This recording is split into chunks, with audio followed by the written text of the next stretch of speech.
যেসব কর্তারা আছেন, বড় কর্তারা সবাই আছেন, সবাই দিদিকে ভালোবাসেন এবং পুলিশকে আমি প্রচন্ড সাহায্য করি। পুলিশকে আমি ভালোবাসি প্রথম থেকে। পুলিশ বিপদে পড়লে পুলিশের পাশে আমি দাঁড়াই।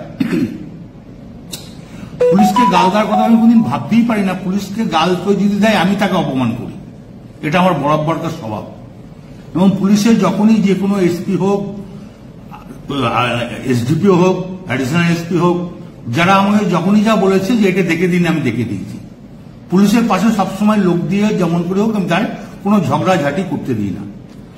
আমি খুব দুঃখিত, কারণ আমি ওষুধ ফষুধ ডাকতে খাই তো অনেক ঘুমের, আর আমি এখন 10টার সময় ঘুমিয়ে যাই এবং ঘুমের ট্যাবলেটও খাই।